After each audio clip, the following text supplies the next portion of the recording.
proteção e pelo ensinamento da máscara.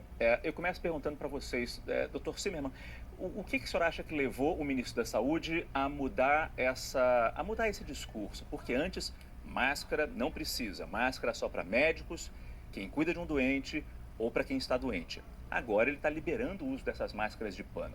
O que o senhor acha que levou a essa flexibilização? Muito provavelmente, primeiro bom dia. Muito provavelmente a questão do aumento do número de casos que a gente tem no mundo, já essa questão dessa pandemia e o medo que a gente vai aumentar muitos casos numa progressão geométrica tal que a gente não vai ter vai criar um colapso do sistema hospitalar. Esse é um primeiro ponto. Lembrar que essa questão de usar as máscaras de pano, a máscara de TNT, não existe uma eficácia científica comprovada até o presente momento. Inclusive o CDC nos Estados Unidos, em Atlanta, está avaliando isso ser uma recomendação. Até o presente momento não é. O Dr. Anthony Fauci ainda não regulamentou isso também no Instituto Nacional de Saúde, nem com o presidente Donald Trump. Porém, mesmo não tendo uma evidência científica, tem o seu valor. Por quê? Porque vai criar menos pânico na população. A população vai se sentir mais confortável em estar sabendo que tem um anteparo ali. Apesar dessas máscaras não ter um processo de filtração, ela vai criar um anteparo. Então, esse é um dado que vai ajudar muito, sobretudo naquelas pessoas que pegam transporte público.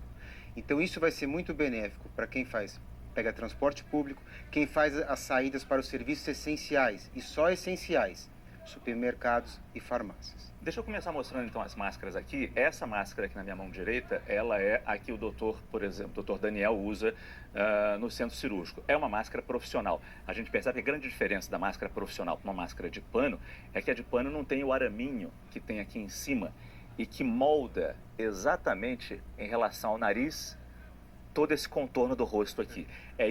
Isso é uma das garantias de proteção para vocês médicos na hora de fazer uma cirurgia, não de vocês, para vocês se protegerem, para vocês protegerem quem vocês estão operando. Exatamente. O objetivo dessa máscara, normalmente é mais para proteger o outro do que para proteger a si mesmo, né? Então na cirurgia a gente não quer.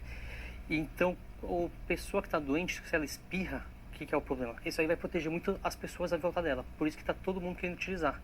Então, como os assintomáticos podem transmitir essa doença, você quando para o mecânico o tempo inteiro no seu rosto, talvez você consiga diminuir essa disseminação das gotículas para os outros não se contaminarem. Quer dizer, vale mesmo com a máscara de algodão, que é essa outra aqui, que não tem o arame, que vai simplesmente ficar em cima do meu rosto aqui. Eu abro direitinho para ela ficar ocupando todo o rosto, nariz e boca, e ela também vai servir para isso. Mesmo sendo de pano, ela também evita que se eu espirrar, se eu tossir, as gotículas cheguem a quem está mais próximo de mim. Ela com certeza diminui. É o que o doutor falou, não temos nenhuma evidência científica ainda da sua eficácia, mas a princípio, como uma barreira física, ela deveria funcionar ajudando nessa disseminação. Agora, os dois médicos aqui, eles são unânimes em dizer o seguinte: a máscara é boa, mas com ressalvas. A máscara é boa, mas sabendo usar a máscara. Qual é a principal... Vamos dar as orientações primeiro. Como se usa a máscara? Como se coloca a máscara em primeiro lugar? Primeiro momento, nunca abandonar a questão da lavagem das mãos. Então você não pode colocar a máscara com uma mão suja. Quer dizer, se a minha mão estivesse suja e eu estou encostando aqui na máscara, já estou contaminando. Está sendo pior, a emenda está saindo pior que o soneto. Então, sempre lavar as mãos de modo adequado.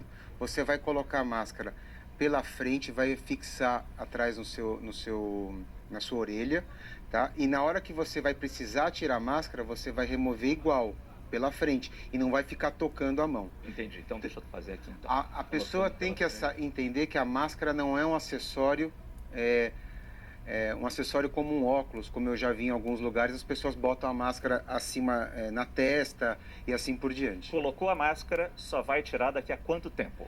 Então, teoricamente, na sua casa você não precisa ficar com a máscara, tá certo?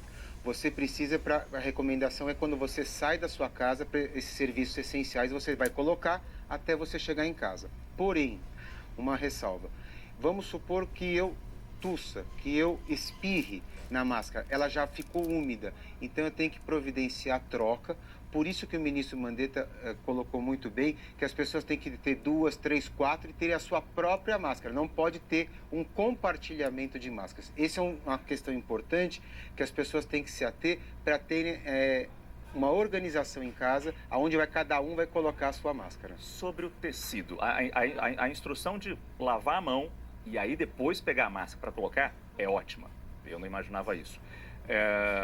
A outra instrução de pode tirar a máscara pelo elástico, maravilhosa também. Nunca puxar a máscara por aqui. Claro. E não ver também como algumas autoridades usaram. Eles estavam discursando, botavam a máscara aqui no queixo. Contaminou. Você já contaminou tudo. Não adianta mais nada. Agora o tecido, eu percebo que isso aqui é um tecido de algodão. Parece que a Anvisa não recomenda máscaras de tecido de algodão. E os nossos entrevistados aqui, eles não têm muita certeza do que significa esse TNT.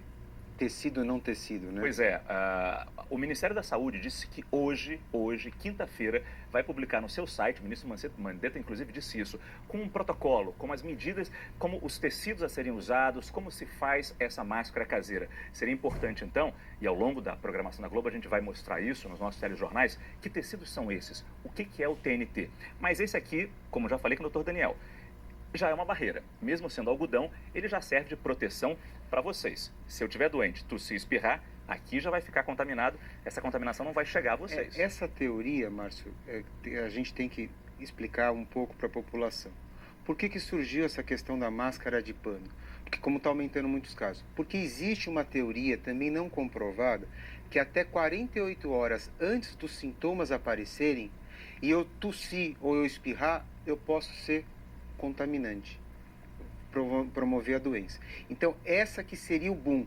Então, além de a gente está falando muito em achatar a curva com o isolamento, eu vou achatar o problema desse assintomático por 48 horas antes, porque eu não consigo saber, o vírus a gente não vê, ele é invisível.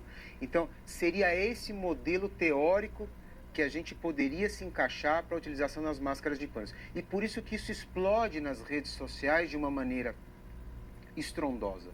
Mas tem países, por exemplo, a Áustria, já determinou que quem sai de casa, lá eles estão num isolamento bem pesado também, quem sai de casa para ir ao supermercado, por exemplo, é obrigado a sair de máscara. Ou seja, é uma maneira eficaz de proteger a comunidade, se proteger, proteger os outros. Eu acho que é uma maneira a mais. Acho que isso é muito importante colocar, né? Porque nada vai substituir, o doutor pode me explicar melhor, Ótimo. Mas nada vai substituir, desculpa. Lavar a mão, álcool gel, não coçar o olho, não coçar a boca. Acho que isso são os principais fundamentos que a gente tem que ter. A gente não tem que achar que usando a máscara está protegido e tem que esquecer tudo que a gente aprendeu. Esse é o principal problema, o maior perigo. Quando a pessoa está com a máscara, ela acha que ela está protegida. Então ela para de fazer as outras coisas. Ela esquece que, não pode coçar o olho, que a gente vê muito. A pessoa coça o nariz por cima da máscara, depois coça o olho, põe a máscara aqui no pescoço, está respirando vírus aqui.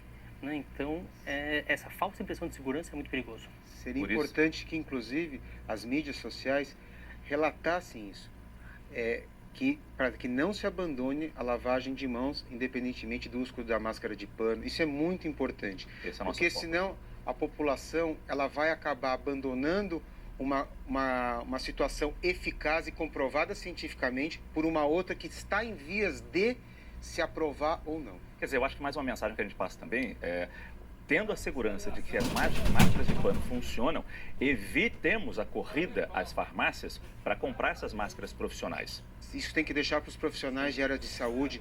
Por quê? Porque nós estamos criando no país todo hospitais de campanha, hospitais muito grandes para receber essa população. Pois repetindo então, por que é importante deixar para os profissionais essas máscaras profissionais? Veja só o recado da Associação Nacional de Hospitais Privados. Eles mandaram uma nota afirmando que 20% das instituições associadas não têm estoque de material médico e que isso leva a um aumento de profissionais de saúde infectados. A associação pede apoio de todas as federações de indústrias e da Confederação Nacional da Indústria e afirma que é imprescindível que as autoridades do Brasil se mobilizem rapidamente e assegurem que a indústria brasileira seja a alternativa mais rápida e segura para o setor. A Associação Médica Brasileira também alerta que faltam equipamentos de proteção individual, chamados EPIs, para médicos e outros profissionais de saúde. São máscaras, álcool gel 70%, além de luvas, gorros. A entidade já recebeu mais de 2.600 denúncias. Os profissionais que mais denunciaram foram os de São Paulo, Rio de Janeiro, Minas Gerais e Rio Grande do Sul. A Firjan, Federação das Indústrias do Rio de Janeiro, e o Sindicato da Indústria de Material Plástico do Estado estão incentivando a produção desses materiais para distribuir gratuitamente nos hospitais da rede pública. Vamos ao Rio de Janeiro, então, saber com a repórter Larissa Schmidt, que está exatamente numa dessas fábricas, não é isso, Larissa? Bom dia para você.